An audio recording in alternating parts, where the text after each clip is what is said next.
बिस्मिल्लाहिर्रहमानिर्रहीम। अस्सलाम वालेकुम to all my viewers and students आज मैं आपको पढ़ाने जा रही हूँ drug labelling and packaging rule 1986 के।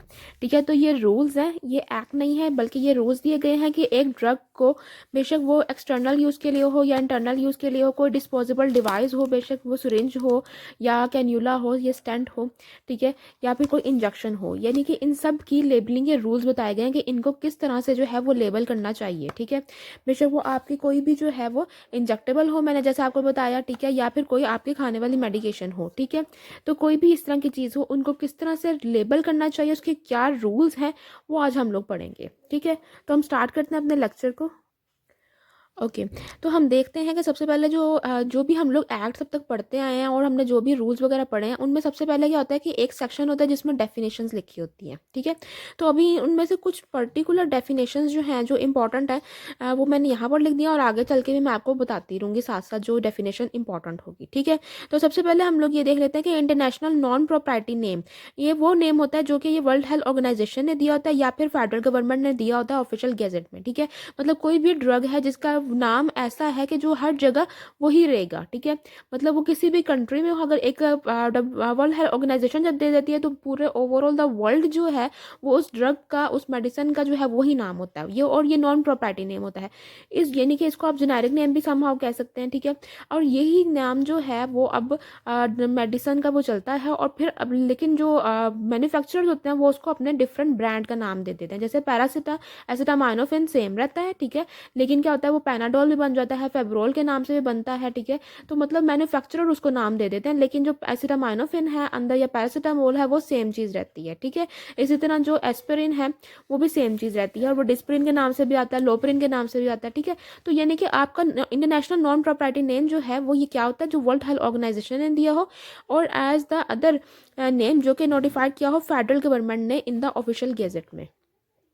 ठीक है, उसके बाद आ जाता है फार्माकोपिया। फार्माकोपिया क्या होता है? फार्माकोपिया एक पब्लिकेशन है जो कि आपके मेंशन की गई है sub section 2 of clause 2 of section 3 of drug act 1976। ठीक है, मतलब इसमें जो है जो पब्लिकेशन मेंशन की गई है कि कौन कौन सी पब्लिकेशंस होंगी, ठीक है, उनको कहा जाता है फार्माकोपिया। अभी हम लोग आगे इनको पढ़ेंगे भी। ठीक है, और फार्माकोपियल नेम क्या होगा कि जो उस फार्माकोपिया में मेंशन किया गया है वो नेम जो होगा किसी भी मेडिसिन का, किसी भी जो एक्टिव इंग्रेडिएंट का, वो नेम जो होगा वो क्या कहलाएगा, वो फार्माकोपियल नेम कहलाएगा। ठीक है, तो ये दो डेफिनेशन हम लोगों ने पढ़ लिए। अच्छा, लेबलिंग रूल का ये बड़ा इंपॉर्टेंट है कि ये 1986 का रूल है। ठीक है, तो ये एमसीक्यूज पॉइंट ऑफ व्यू से जो ये डेट है ये इंपॉर्टेंट है। ठीक है, उसके बाद आ जाते हैं, ये तो हमारे पास हो गया ना ये डेफिनेशन का सेक्शन। अब यहाँ पर आ जाता है मैनर्स ऑफ लेबलिंग। मैंने आपको जैसे पहले बताया कि ये हम लोग समराइज करके जो है वो एक्ट्स को, रूल्स को हम लोग पढ़ रहे हैं। ठीक है, इनकी जब आप लोग राइटिंग में, जब प्रॉफ्ट में लिखते हैं तो आपने इनका रूल नंबर, इनका section number, sub section number सारा वो आपने जो ड्रग लॉ की बुक है उससे देख लेना होता है। यहाँ पर जो है आपको समझाने के लिए बताया जाता है। ठीक है, और की पॉइंट्स इसलिए बनाए जाते हैं ताकि इजीली अंडरस्टैंडेबल हो, प्रेजेंटेबल आपके लिए हो। ठीक है, और एमसीक्यूज भी आप लोग साथ साथ इसके साथ क्लिक करते जाए। ठीक हो गया। उसके बाद आ जाता है हमारे पास मैनर्स ऑफ लेबलिंग। ये रूल नंबर 3 इसको खासतौर पे इसलिए मेंशन कर रही हूँ क्योंकि आगे भी ये रूल जो है वो इसका रेफरेंस दिया जाएगा, तो इसीलिए मैं बता रही हूँ कि ये हम लोग पढ़ने जा रहे हैं अब rule number 3 of the drugs labelling and packaging rules. ठीक है, तो सबसे पहले जो पर्टिकुलर जो है वो अवेलेबल होंगे जो कि हर मेडिसिन के ऊपर होने चाहिए, बेशक वो प्रिंटेड फॉर्म में हो या रिटर्न फॉर्म में हो।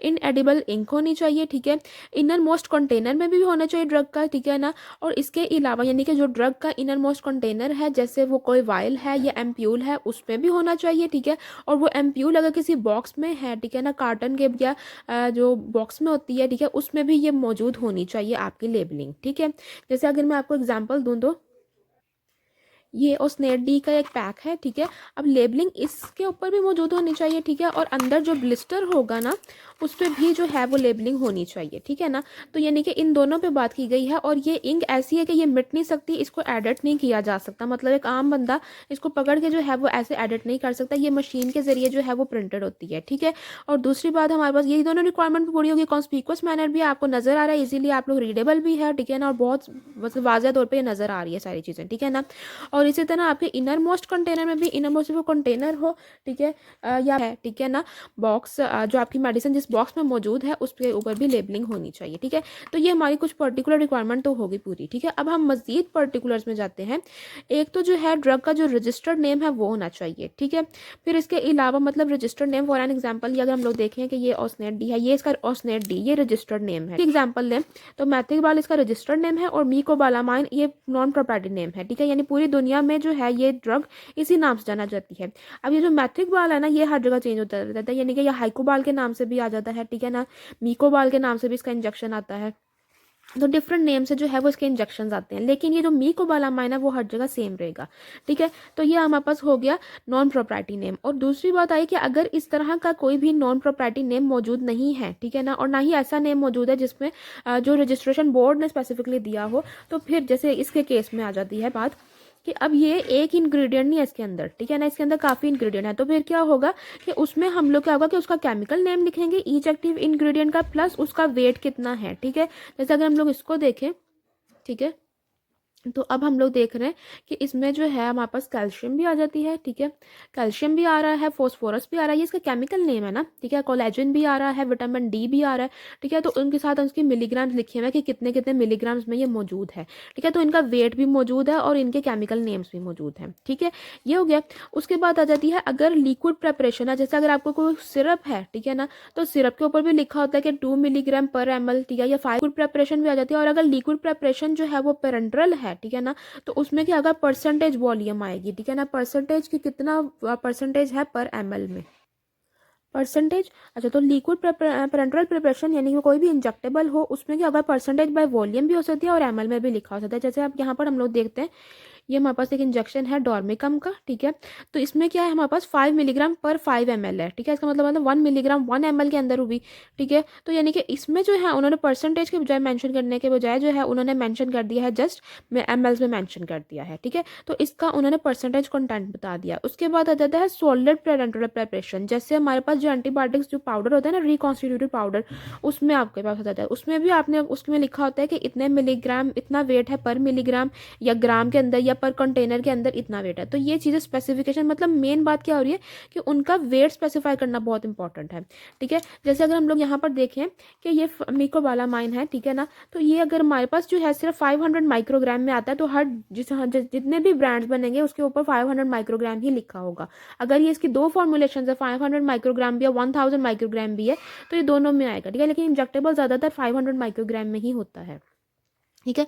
इसी तरह नोविडेट जो अगर हम लोग टैबलेट देखें, ठीक है, तो नोविडेट टैबलेट में क्या है सिप्रोफ्लॉक्सासिन। अब सिप्रोफ्लॉक्सासिन में क्या आता है 250 मिलीग्राम भी आती है, 500 मिलीग्राम भी आती है। तो जितने भी उसके वो बनेंगे, बेशक वो किसी भी नाम से बने, उसकी जो पोटेंसी है वो या तो 250 हो गई या 500 होगी अगर टैबलेट की हम लोग बात करेंगे तो, ठीक है। तो मतलब ये चीज़ सेम रहेगी। और अगर एक इंग्रेडिएंट नहीं है, ठीक है ना, या फिर कोई भी उसका जो नॉन प्रोप्राइटरी नेम नहीं है, तो उसका केमिकल नेम लिखा होगा जितने भी उसके होंगे। और लिक्विड प्रिपरेशन का भी हम लोगों ने देख लिया कि क्या क्या होगा, ठीक है। उसके बाद हम लोगों ने बात की वही कि टैबलेट हो या कैप्सूल हो या कोई भी पिल हो, ठीक है ना, तो उसमें भी परसेंटेज वेट भी लिखा जा सकता है और वॉल्यूम भी लिखा हो सकता है, ठीक है, और यूनिटेज पर ग्राम या पर ml भी लिखी हो सकती है, ठीक है ना। तो मतलब उसके मिलीग्राम्स भी लिखना ज़रूरी होता है जो भी आपके टैबलेट या कैप्सूल हो।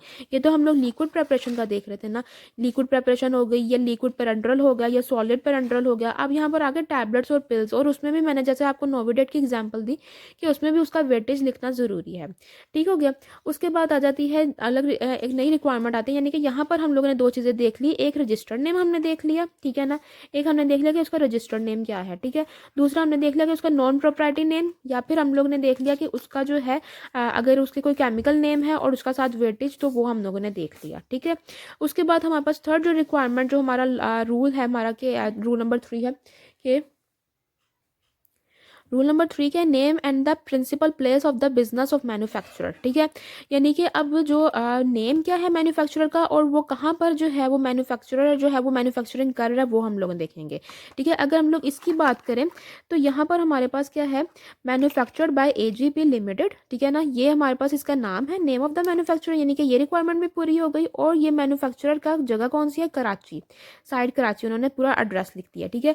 ये हमारे पास लोकल एड्रेस हो गया, ठीक है, कि ये जो है वो हमारे पास हमने देख लिया कि ये कराची है और AGP से मैन्युफैक्चर्ड है, ठीक ठीक हो गया। तो यानी कि ये रिक्वायरमेंट भी हमारे पास पूरी हुई। उसके बाद आ जाता है मैन्युफैक्चरिंग लाइसेंस, ठीक है ना। मैन्युफैक्चरर का लाइसेंस क्या है? अब मैन्युफैक्चरिंग लाइसेंस जो है वो यहाँ पर नंबर लिखा हुआ है। मैन्युफैक्चरिंग लाइसेंस क्या है? ये 000348, यानी कि एक मैन्युफैक्चरर जैसे एजीपी है ना, उसका मैन्युफैक्चरिंग उसको लाइसेंस दिया जाता है। जैसे हम लोगों ने जिन्होंने ड्रग एक्ट का लेक्चर लिया उनको पता होगा ये बात यकीनन कि ये मैन्युफैक्चरिंग लाइसेंस जो है वो कौन इशू करता है, ठीक है।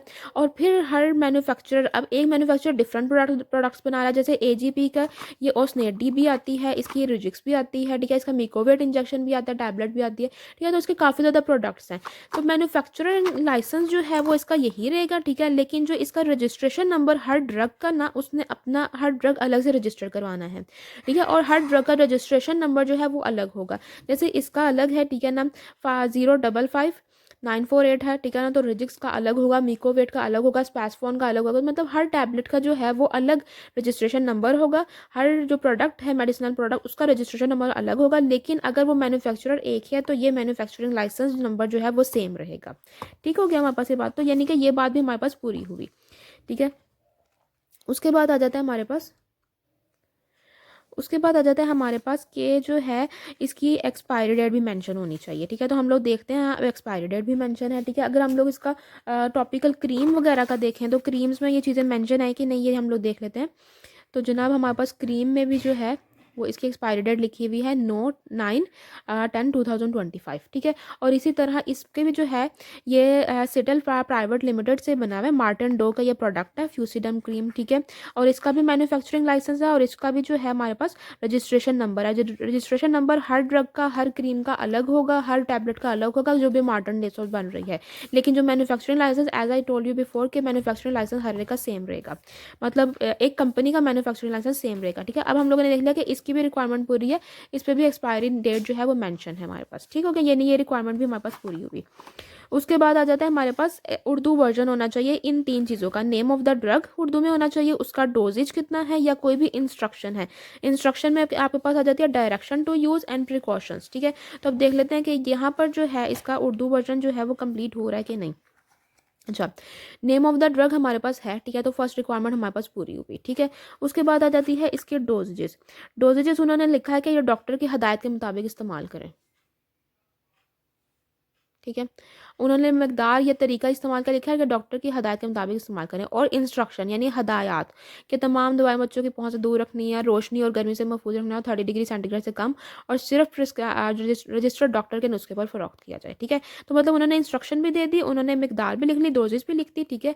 और इसके अलावा उन्होंने जो है आपके पास उसको नाम भी लिख दिया, ठीक है। अगर हम लोग इसको देखें तो यहाँ पर भी खुराकी हदायत, खुराक व हदायत उन्होंने दोनों एक ही सेक्शन में कर दिया, ठीक है। डोजेज और इंस्ट्रक्शन एक ही सेक्शन में कर दिए, ठीक है। और उर्दू में भी उन्होंने इसका नाम लिख दिया, ठीक है। तो यानी इन्होंने भी रिक्वायरमेंट पूरी कर ली और इसने भी कर ली। अब वो कहते हैं कि इसका बैच नंबर भी होना चाहिए, यानी कि हर एक ड्रग जो है वो एक पर्टिकुलर, जैसे रोज़ अगर मैन्युफैक्चरिंग हो रही है तो रोज़ जो मैन्युफैक्चरिंग का जो एक बैच बनता है उसका, जो रोज़ मैन्युफैक्चरिंग का, ये टैबलेट के 10 डब्बे रोज़ बन रहे हैं तो हर रोज़ जो है वो उसको नया नंबर दिया जाता है, ठीक है। तो इसका बैच नंबर क्या है? T0364, ठीक है। इस पर भी बैच नंबर आ गया। अगर हम लोग इसका देखेंगे इस पर है कि नहीं, तो हमारे पास ये बीड के साथ उन्होंने लिखा हुआ है 5FI053, ठीक है। तो इसके ऊपर भी बैच नंबर हो गया। उसके बाद वो कहते हैं एक और रिक्वायरमेंट उन्होंने कही कि मैक्सिमम रिटेल प्राइस भी होनी चाहिए, यानी कि इतनी ये मैक्सिमम है, इससे ज़्यादा ये नहीं महंगी बिकेगी, इससे कम बिक सकती है। हर जो फार्मेसी है वो अपनी डिस्काउंट में दे सकता है, लेकिन मैक्सिमम जो है वो इतना होगा, इससे ज़्यादा कोई नहीं बेच सकता।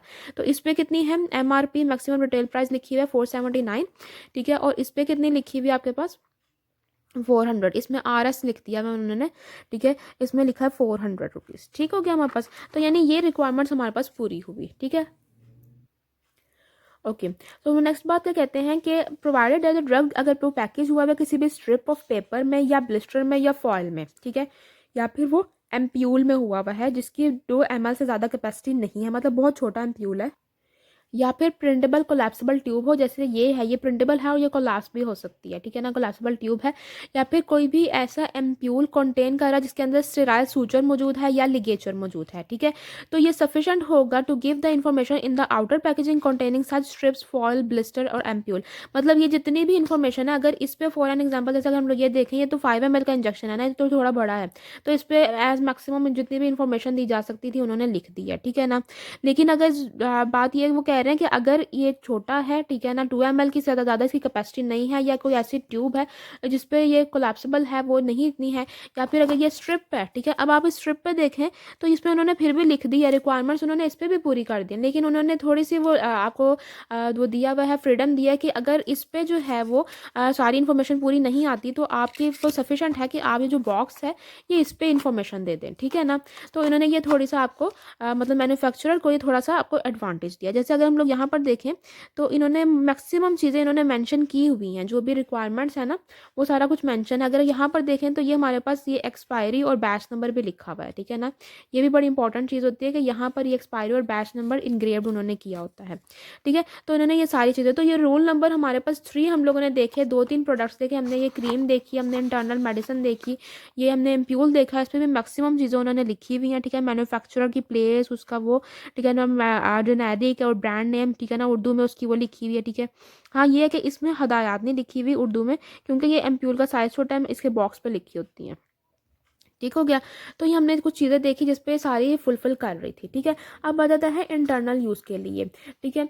जो इंटरनल यूज़ के लिए मेडिसिन है, जैसे हम लोग ये देख लेते हैं ये, तो इसमें क्या होता है, इसके भी कुछ रूल्स होते हैं कि वो कहते हैं कि अगर ये इंटरनल यूज़ के लिए तो इसके ऊपर इंटरनल यूज़ का मेंशन होना चाहिए, ठीक है।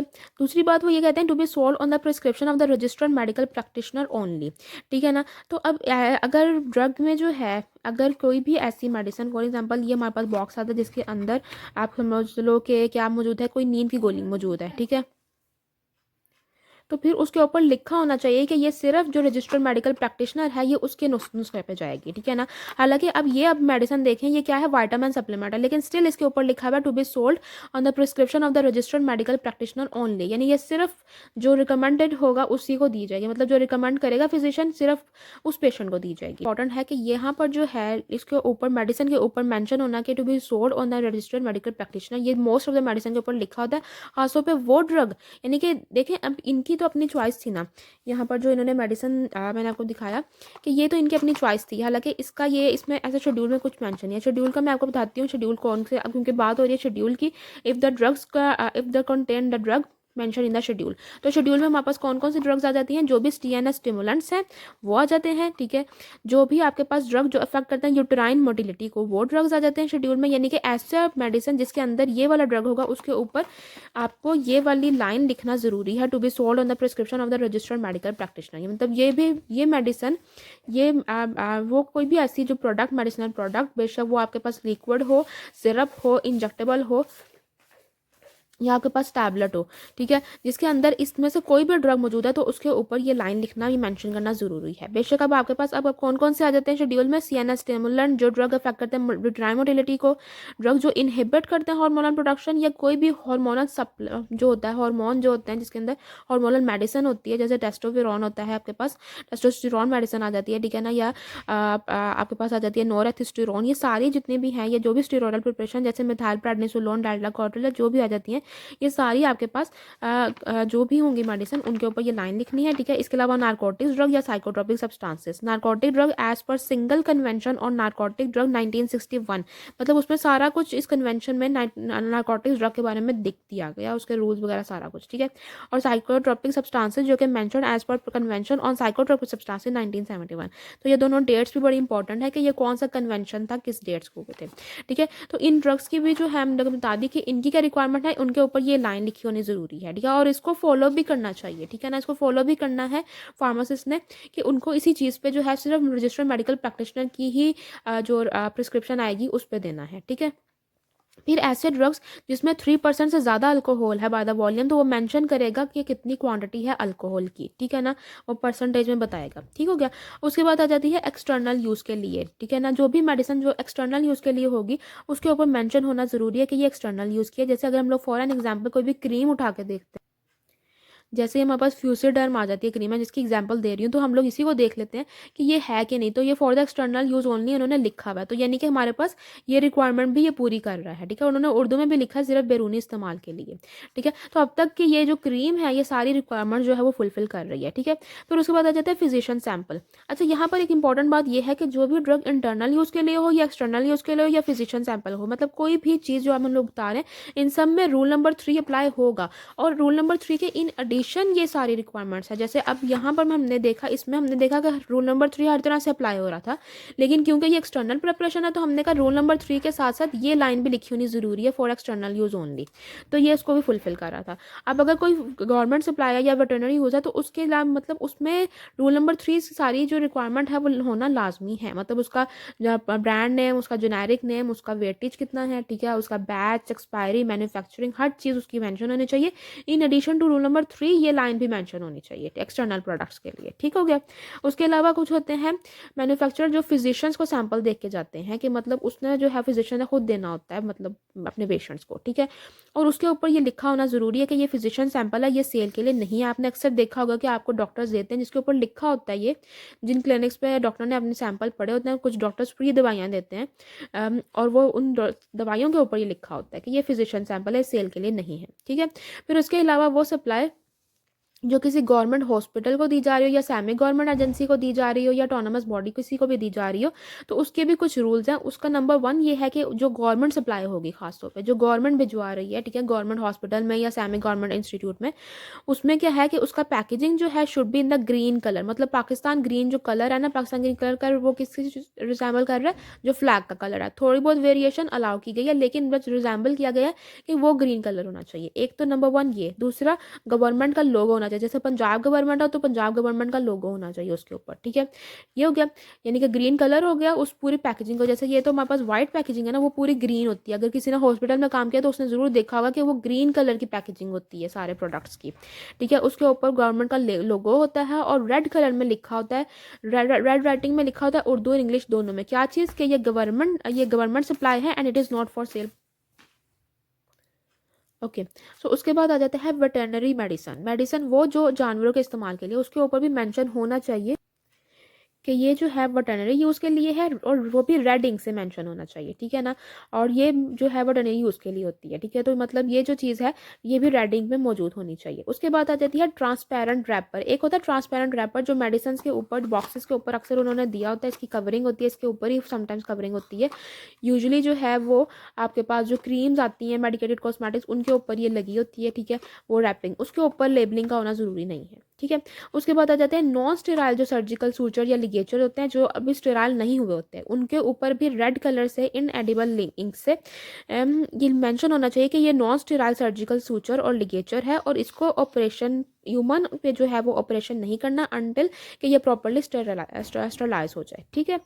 उसके बाद आ जाती है, और इसका जो है यहाँ पर ये बड़ी इंपॉर्टेंट बात है कि इसमें जो है इसके जो लेबल हो, बेशक वो रैपर के ऊपर हो या कंटेनर के ऊपर हो, ये इन्फॉर्मेशन और ये लाइन लिखी होना ये बहुत ज़रूरी है। क्योंकि जब ये जो चीज़ें हैं ये ऑपरेशन में यूज़ होती हैं और ऑपरेशन में जो आपके पास हाइजीन का जो ख्याल रखना बहुत इंपॉर्टेंट होता है और इन चीज़ों से जो है बहुत ज़्यादा बैक्टीरियल जो इन्फेक्शन की वो ट्रांसमिशन होने के चांसेस होते हैं, ठीक है।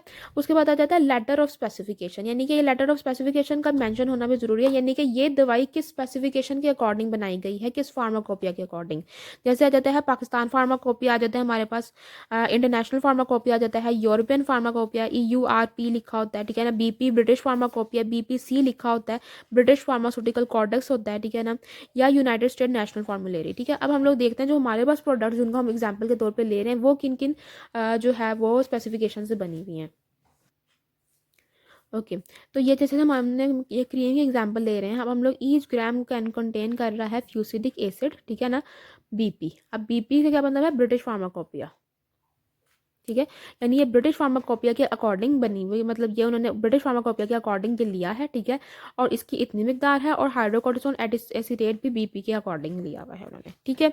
तो यहाँ पर उन्होंने मेंशन कर दिया कि ये BP के अकॉर्डिंग है, ब्रिटिश फार्माकोपिया के अकॉर्डिंग लिया गया है, ठीक है। उसके बाद हम लोग नेक्स्ट प्रोडक्ट को हम लोग देखते हैं। यहाँ पर अगर हम लोग देखें तो ये उन्होंने लिखा हुआ है कि AGP की स्पेसिफिकेशन है, मतलब ये AGP की यानी इस कंपनी की अपनी स्पेसिफिकेशन है और उन्होंने अपने रूल्स के अकॉर्डिंग जो है वो लिया गया है ये, ठीक है। तो ये कंपनी स्पेसिफिकेशन भी समटाइम्स होती हैं जिसमें उन्होंने अपने कंपनी का नाम मेंशन किया होता है, ठीक हो गया हमारे पास ये बात। Okay. So now comes towards for towards the drug जो कि एक्सपोर्ट होने हैं, ठीक है ना, जिन्होंने मुल्क से बाहर जाना है, ठीक है। तो उनके ऊपर रूल 3 से रूल 12 तक जितना भी हमने पढ़ा है वो अप्लाई नहीं होता, ठीक है। और उनको उसके अकॉर्डिंग जो है वो रूल लेबल किया जाएगा जिस कंट्री में वो जा रहे हैं। जैसे अगर अमेरिका में एक्सपोर्ट हो रही है तो फिर क्या होगा कि वो अमेरिकन कंपनीज़ के अकॉर्डिंग जो अमेरिकन जो गवर्नमेंट है उसके अकॉर्डिंग उसको लेबल किया जाएगा, ठीक है ना। बेशक वो आपके पास सऊदी अरब में हो रही है तो सऊदी गवर्नमेंट के अकॉर्डिंग उनके रूल्स के अकॉर्डिंग जो है उसको लेबल किया जाएगा। लेकिन ये पर्टिकुलर जो है वो खास तौर पे मेंशन होना ज़रूरी है, यानी कि क्या नेम ऑफ द ड्रग उसका मेंशन होना ज़रूरी है, मैन्युफैक्चरर का नाम और वो कहाँ पर उसका जो मैन्युफैक्चरिंग यूनिट है वो, बैच नंबर उसका मेंशन होना ज़रूरी है, मैन्युफैक्चरिंग डेट और एक्सपायरी डेट, यानी कि ये चीज़ें मेंशन होना ज़रूरी है। और वही जो फॉइल्स वाली बात की हमने की कि अगर फॉइल्स में जो अगर वो है पैक है या एम्प्यूल में जिसकी 2 ml से कैपेसिटी ज़्यादा नहीं है या कोलैप्सिबल ट्यूब में, तो आप लोग उसकी जो आउटर पैकेजिंग में कर लो। लेकिन इंपॉर्टेंट बात क्या है कि आपने उसके जो फॉइल है उसके ऊपर एक्सपायरी डेट लास्ट में लिखनी है, ठीक है ना। तो यहाँ पर एक्सपायरी डेट की खास तौर पे कि अगर आप लोग एक्सपोर्ट कर रहे हो तो उसके ऊपर एक्सपायरी डेट का मेंशन होना बहुत ज़रूरी है, ठीक है। उसके बाद आ जाते हैं वो ड्रग्स जो कि रिक्वायरमेंट्स, अच्छा ये है एग्जाम्पशन, इनकी हेडिंग है एग्जाम्पशन, यानी कि ये भी उससे एग्जाम्प्टेड है। Requirement for the drug made up ready for the treatment, मतलब जस्ट उनको बनाया जाता है, बनाया ही उसी टाइम जाता है जब उन्होंने ट्रीटमेंट देना हो, आफ्टर और विदाउट डाइल्यूशन, और वो सप्लाइड होता है by the person license to sell drug on prescription, ठीक है ना। तो इसके ऊपर मतलब उनके ऊपर जो है वो सारी रिक्वायरमेंट्स नहीं आती। हाँ ये है कि उनको उनकी भी जो है ये जो चीज़ें हैं उनके ऊपर ड्रग्स उन मेडिसिन के ऊपर मेंशन होना ज़रूरी है। ये ज़्यादातर जो हॉस्पिटल में एक्सटेम्पोरेनियस डिपार्टमेंट होते हैं उनकी उनमें बन रहा होता है और उसके ऊपर जो है ये चीज़ें मेंशन होना ज़रूरी है। और वो कौन कौन सी चीज़ें हैं, नेम और address of the supplier of the drug, ठीक है ना, ये चीज़ आ जाती है, ठीक है। इसके अलावा नेम ऑफ द पेशेंट जिस पेशेंट को जा रहा है, number representing the serial number of the entries in the prescription register, prescription registration होता है ना, रजिस्टर्ड होता है, उसके अंदर ये होता है प्रिस्क्रिप्शन रीफिल भी हो रही है समटाइम्स, तो उसके ऊपर जस्ट नंबर लिख देना उस मेडिसिन के ऊपर ज़रूरी होता है कि ये सीरियल नंबर ये है, यानी तो अगर किसी ने डिटेल लेनी है तो रजिस्टर में उस सीरियल नंबर में देखो और उसकी डिटेल मिल जाएगी सारी, ठीक है। और अगर ड्रग इंटरनल यूज़ के लिए तो उसके डोजेस मेंशन करना ज़रूरी है, और अगर ड्रग एक्सटर्नल यूज़ के लिए है तो उसका एक्सटर्नल यूज़ लिखना ज़रूरी है। और अगर ड्रग एक्सटर्नल यूज़ के लिए प्लस वो स्पेसिफाइड है शेड्यूल में भी, जो मैंने अभी आपको शेड्यूल दिखाया ना, यानी इनमें से कोई ड्रग है तो फिर क्या लिखना है उसके ऊपर, पॉइजन फॉर एक्सटर्नल यूज़ लिखना है, मतलब ये 2 बातें लिखनी है उसके ऊपर, ठीक है। एक्सटर्नल यूज़ भी है और साथ ये भी है, तो आप लोगों ने ये लिख देना है, ठीक है। तो मतलब ये रिक्वायरमेंट होगी कि उनके लिए जो रेडी फॉर द ट्रीटमेंट होता है, मतलब that are made up ready for the treatment whether after या विदाउट डाइल्यूशन, ठीक है ना। ये बात हमारे पास हो गई कि हमने देख लिया कि अब जो हमारे पास मेन जो हमारे पास पर्टिकुलर्स हम लोगों ने देख लिया रूल नंबर 3 के अकॉर्डिंग कि ये चीज़ें होना ज़रूरी है, ठीक है। फिर हम लोगों ने देख लिया कि इंटरनल मेडिसिन के लिए जो है वो इंटरनल जो मेडिसिन यूज़ होता है उनके ऊपर क्या क्या चीज़ें मेंशन होनी चाहिए, ठीक है। एक्सटर्नल के लिए physician sample, government supply, veterinary use, ठीक है, नॉन सर्जिकल जो सूचर या लिगेचर है और स्पेसिफिकेशन, और हमने साथ साथ मेडिसिन को भी मैच किया कि वाकई को कंप्लाई कर रही हैं रिक्वायरमेंट से या नहीं, ठीक है। तो अब हम लोग चलते हैं मेडिकल डिवाइसेस की तरफ। ओके तो ये मेडिकल डिवाइसेस जो है ना ये उसमें लिखी हुई है, मेडिकल जो डेफिनेशन है ना, डेफिनेशन वाला सेक्शन उसमें लिखी हुई है कि इसमें डिस्पोजेबल सिरिंज भी हो सकती है, disposable set for the collection के लिए ब्लड की, या ट्रांसफ्यूजन ऑफ ब्लड के लिए भी, या किसी को इन्फ्यूजन देने के लिए भी, जो इन्फ्यूजन सेट होता है ना, ड्रिप सेट जिसको कहा जाता है वो भी, या कैन्यूला हो, कैथेटर हो, स्टेंट हो, ऑटो डिसेबल सिरिंज हो, या बटरफ्लाई नीडल हो, ये सारी मेडिकल डिवाइसेस में आती हैं। अब इनके ऊपर क्या क्या चीज़ें मैंशन होना ज़रूरी है, तो सबसे पहले जो मैंशन होना ज़रूरी है वो है इसकी नॉमिनल कैपेसिटी यानी कि इसकी कितनी कैपेसिटी है, कितने ml वगैरह इसकी कैपेसिटी है इसकी, ठीक है। देन आ जाता है इसके टाइप ऑफ द नोजल, कि ये इंटीग्रेटेड नीडल है, नॉन इंटीग्रेटेड नीडल है, फिक्स नीडल है, स्टिप टिप नीडल है, या लियोन लॉक नीडल है, ठीक है। ये चीज़ हो गई। उसके बाद आ जाती है नीडल एंड, अभी मैं आपको इसका दिखाती हूँ सारा नीडल के जरिए, वो सिरिंज की हम एग्जाम्पल लेंगे उसको, नीडल का साइज़ क्या है और उसकी डायमेंशन क्या है वो देखेंगे, ये स्टेराइल है कि नहीं, मतलब इसकी स्टेराइजेशन की ज़रूरत है कि ये पहले से स्टेराइल है या सिंगल यूज़ के लिए है, ठीक है ना। ये ज़्यादातर जो जितने भी डिस्पोजेबल होते हैं ना ये हमेशा सिंगल यूज़ के लिए होते हैं, ठीक है ना, इनको कभी भी रिपीटेडली यूज़ नहीं करना चाहिए। फिर अगर ऑटो डिसेबल है तो ऑटो डिसेबल का वो लिखा हुआ है, मतलब उसका सैम्बल है या नहीं, ठीक है। फिर टाइप ऑफ द सिरिंज कौन सी है, यानी कि अगर इंसुलिन सिरिंज है तो वो मेंशन है कि नहीं, ठीक है। फिर एक वार्निंग के यहाँ पर जो है कि इंटीग्रेटेड चेक कर ली जाए किसी भी कंटेनर की, कि अगर ब्लिस्टर ख़राब है या फिर पंक्चर्ड है तो, या इंटैक्ट है तो फिर उसको यूज़ ना करें। मतलब ये एक वार्निंग अक्सर जो है वो मेडिसिन के ऊपर भी लिखी होती है, इनहेलर्स के ऊपर लिखी होती है कि अगर ये उन्होंने सील किया होता है प्रोडक्ट को, ठीक है ना, उन्होंने यहाँ पर उसकी यहाँ पर हमने सील लगाई होती है और उसके ऊपर लिखा होता है कि अगर ये सील ब्रोकन है, मतलब यहाँ एक टेप सी लगाई होती है, ठीक है, कलरफुल सी, तो वो अगर लिखा होता है सील दी होती है, उन्होंने लिखा होता है कि अगर ये सील ब्रोकन है तो उसको यूज़ ना करें, क्योंकि इनहेलर्स का होता है कंटेमिनेशन के चांसेस होते हैं कि अगर किसी ने जो है वो उसको रिटर्न किया, खोला है, तो ये ऑब्वियसली ये सील उसकी टूट जाएगी, तो फिर जो है इसका मतलब क्या है कि वो किसी ने यूज़ किया हुआ है, ठीक है। तो ये तो बिल्कुल भी जो है वो अक्सर लिखा होता है इनहेलर्स के ऊपर, ठीक है। फिर अगर डिस्पोजेबल सिरिंज है तो जो है उसको किस में देना चाहिए, उसको हमेशा ब्लिस्टर पैकिंग में देना चाहिए और पॉलीथीन में नहीं देना चाहिए, और ऐसी पैकिंग होनी चाहिए जो कि अगर स्टेरिलाइजेशन करवानी है गैस के ज़रिए, ठीक है ना, तो वो इजीली स्टेराइल हो जाए, ठीक है। तो ये हमारे पास ओवरऑल हम लोगों ने देख लिया कि इसका लेबलिंग के क्या रूल्स हैं। अब हम लोग एक नीडल की एग्जांपल ले लेते हैं कि इसके ऊपर क्या क्या चीज़ें मौजूद हैं। मतलब ये भी लेबलिंग जो रूल है, ये रूल नंबर 3 के इन एडिशन है, यानी कि मेडिकल डिवाइसेस में भी रूल नंबर 3 अप्लाई हो रहा है, ठीक है। तो अब हम लोग देख लेते हैं कि ये क्या हमारे पास आ जाती है। तो सबसे पहले हम लोग देखते हैं रूल नंबर 3 में क्या क्या है हमारे पास। सबसे पहले इसका लाइसेंस नंबर है, ठीक है ना, यानी कि कंपनी का लाइसेंस नंबर ELM 00001। फिर रजिस्ट्रेशन नंबर आ जाता है इसका, ठीक है। फिर उसके बाद आ जाता है इसकी एक्सपायरी लिखी हुई है 5/26, इसका मैन्युफैक्चरिंग डेट लिखी हुई है, ठीक है ना, और इसका बैच नंबर लिखा है, तो ये भी हमारे पास हो गई।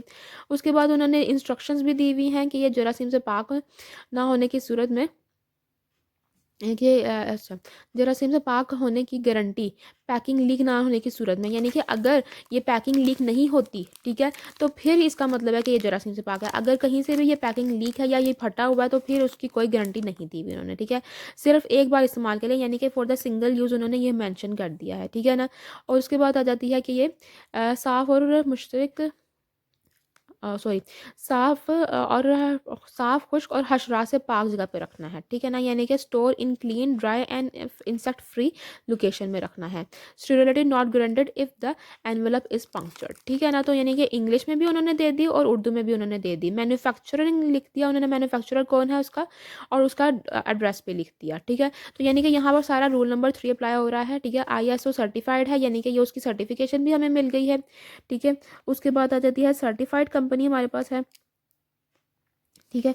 ये सर्टिफाइड कंपनी है BM, इसके BM के नाम से ये सिरिंज आती है, ठीक है। अब हम लोगों ने मतलब ये रूल नंबर 3 यहाँ पर सारा अप्लाई हो गया हुआ है हमारे पास, ठीक है। अब हम लोग और साथ साथ जो है इसमें भी जो हमारे पास लेबलिंग रूल जो ऑफ द मेडिकल डिवाइस है उसके भी कुछ मेंशन है, जैसे सिंगल यूज़ हो गया या पंक्चर का उन्होंने लिख दिया, वार्निंग लिख दी कि अगर ये ख़राब है तो फिर ये नहीं, उसकी स्टेरिलिटी की कोई गारंटी नहीं है। और उसके अलावा इसकी स्टेरिलिटी भी मैंशन हो गई, सिंगल यूज़ भी मैंशन हो गया, ठीक है। इसकी जो है स्टेरिलिटी भी मैंशन है, स्टेरिलिटी भी मैंशन है, ठीक है। इसका सिंगल यूज़ भी मेंशन है, इसकी वार्निंग भी मेंशन हो गई, ठीक है। उसके बाद आ जाती है कि ये इंसुलिन की सिरिंज तो नहीं है, तो इसलिए इंसुलिन का नहीं लिखा हुआ, ठीक है। उसके बाद आ जाता है इसका कि ऑटो डिसेबल, तो ये ऑटो डिसेबल आ जाता है, यानी कि ये रूल भी हो गया कि ऑटो डिसेबल है, यानी कि सिंगल यूज़ होती है, ठीक है ना। मतलब आप अगर कोई एक पर्सन है तो उसको भी ये सिर्फ एक दफ़ा ही लग सकती है, ठीक है, वो दोबारा नहीं लगा सकता। फॉर द री यूज़ प्रिवेंशन में तो साथ उन्होंने बताया कि ये ऑटो डिसेबल क्यों सिरिंज है कि खुद ब खुद डिसेबल हो जाएगी ताकि इसको दोबारा से इस्तेमाल ना किया जा सके, ठीक है ना।